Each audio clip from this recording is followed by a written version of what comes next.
Bismillahirrahmanirrahim. Assalamualaikum warahmatullahi wabarakatuh. Perkenalkan, nama saya Dinda Muhammad Yunus dengan NIM 1203050032 dari kelas Ilmu Hukum A. Di sini saya akan mencoba menjelaskan bagaimana prosedur dan apa saja yang perlu diperhatikan ketika membuat surat somasi. Video ini saya buat guna memenuhi tugas ujian akhir semester mata kuliah praktik penanganan perkara perdata. Untuk contoh surat yang saya berikan merupakan surat yang ditulis secara pribadi tanpa bantuan kuasa hukum atau pengacara. Yang pertama-tama yang perlu dimengerti terlebih dahulu, dalam Kitab Undang-Undang Hukum Perdata sendiri tidak pernah ada istilah atau arti somasi yang dijelaskan secara tegas. Namun karena somasi merupakan peringatan dan teguran atas kelalaian debitur, maka dasar hukum yang digunakan adalah pasal 1238 KUH Perdata yang berbunyi, si berhutang adalah lalai apabila ia dengan surat perintah atau dengan sebuah akta sejenis itu telah dinyatakan lalai, atau demi perikatannya sendiri, ialah jika ini menetapkan bahwa si berhutang harus dianggap lalai dengan lewatnya waktu yang telah ditentukan. Somasi digunakan untuk memberi peringatan atau teguran kepada debitur agar memenuhi kewajiban hukum yang telah ditentukan dalam perjanjian dengan si kreditur. Adapun bentuk-bentuk dari somasi ada 3 macam. Yang pertama adalah surat perintah atau eksplosit yang merupakan perintah secara lisan yang disampaikan pada jurusita serta debitur. Singkatnya, eksplosit merupakan macam salinan surat peringatan. Yang kedua, akta sejenis yang merupakan akta otentik sejenis eksplosit jurusita. Selanjutnya ada perikatan sendiri. Biasanya perikatan terjadi jika pihak-pihak lebih dulu menentukan ketika adanya kelalaian debitur dalam sebuah perjanjian. Somasi sendiri bertujuan untuk memberi kesempatan kepada pihak calon tergugat supaya melakukan sesuatu yang dapat menghentikan perbuatan yang dituntut oleh penggugat.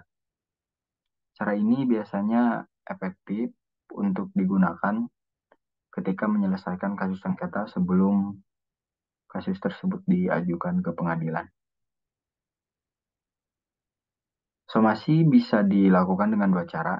Yang pertama oleh pihak pribadi atau secara individu seperti yang saya contohkan di sini.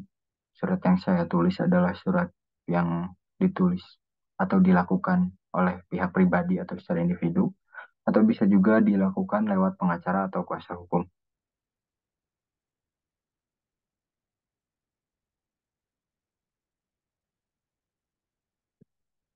Isi dari surat somasi kurang lebih adalah seperti ini. Yang pertama ada tanggal dan juga tempat di mana surat tersebut dilayangkan atau dibuat. Yang kedua ada perihal, yaitu ini adalah surat somasi pertama. Yang kedua adalah tujuan surat kepada siapa. Di sini adalah Bapak Adi Waseso. Kemudian ada nama si kreditur atau si penagih, yaitu saya sendiri, Dinda Muhammad Yunus. Kemudian alamat dan juga pekerjaan. Setelah identitas kreditur, kemudian masuk kepada inti dari surat, yaitu latar belakang, permintaan, dan juga jangka waktu yang ditentukan.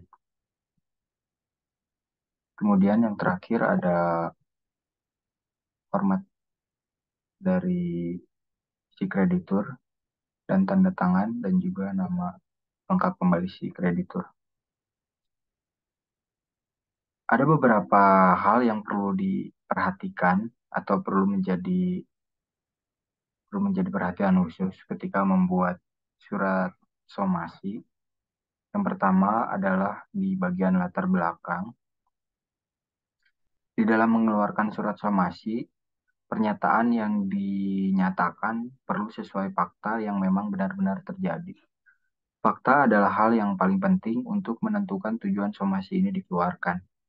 Apabila surat somasi hanya berdasarkan pendapat atau opini, maka surat somasi menjadi sangat mudah untuk dipatahkan nantinya.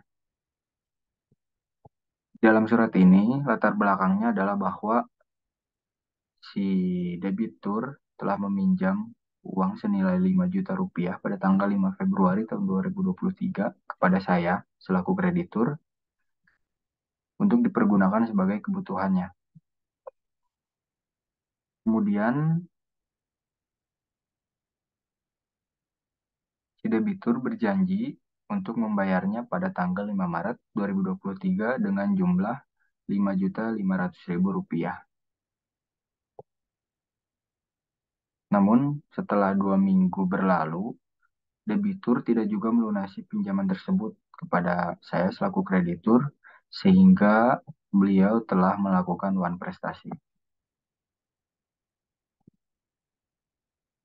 Hal yang perlu diperhatikan selanjutnya adalah somasi harus menyatakan perintah atau teguran. Jadi di dalam surat somasi harus terdapat perintah atau teguran untuk mengindahkan perjanjian yang telah terjadi di awal.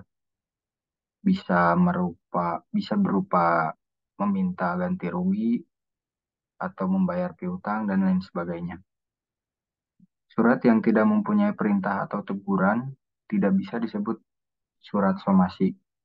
Begitu juga surat yang berisi permintaan pembayaran saja juga tidak bisa disebut surat somasi. Kemudian adalah pentingnya perintah ditulis secara jelas dan tidak setengah-setengah. Maksudnya, somasi perlu berisi perintah atau tuntutan yang dijabarkan secara jelas dan sesuai fakta.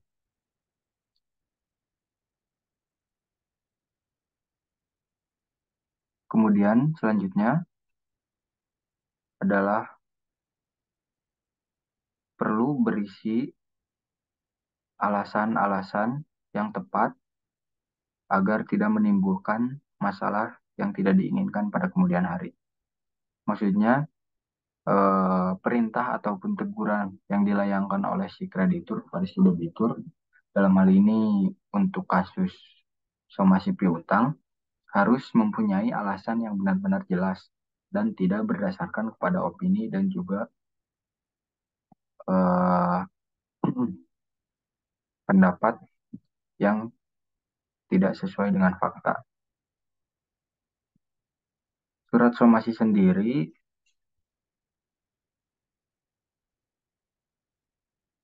tidak terdapat aturan jelas berapa kali dapat dilayangkan. Jadi bebas saja bisa dilayangkan atau mau dilayangkan berapa kali pun, tapi biasanya somasi dilayangkan sebanyak 3 kali. Dan dalam membuat somasi, seperti yang saya bilang barusan, bahwa harus berisi teguran kepada si pemilik hutang ataupun perintah yang jelas dan tegas, yaitu untuk melaksanakan perjanjian yang telah terjadi di awal. Kemudian sering ada pertanyaan, apakah surat somasi harus dijawab? Secara hukum jawabannya adalah eh, surat somasi harus dijawab karena somasi akan dikirimkan secara 3 kali apabila pada somasi pertama dan kedua debitur tidak menanggapi. Jadi untuk apakah surat somasi perlu dijawab, sebaiknya somasi dijawab sebelum kreditur mengirimkan surat somasi kedua dan ketiga. Jika somasi yang ketiga masih saja tidak ditanggapi, berarti debitur benar-benar tidak menunjukkan itikat baiknya untuk memenuhi perjanjian yang sudah disepakati. Nah, dalam surat yang Saya contohkan ini, perintah yang diberikan oleh kreditur kepada debitur terdapat pada alinea kedua bahwa kreditur memberi kesempatan kepada saudara debitur untuk membayar pinjamannya selambat-lambatnya 7 hari sejak dikeluarkannya surat somasi pertama ini.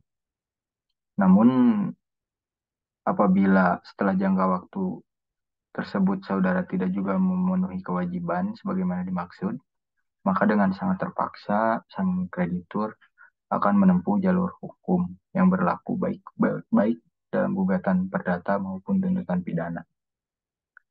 Nah, bisa disimpulkan bahwa surat ini sudah sangat jelas memaparkan perintah dan juga teguran kepada pihak debitur agar segera memenuhi kewajibannya untuk membayar hutangnya sebesar Rp5.500.000.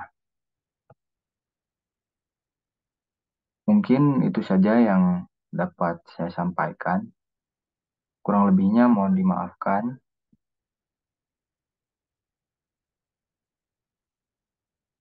Eh,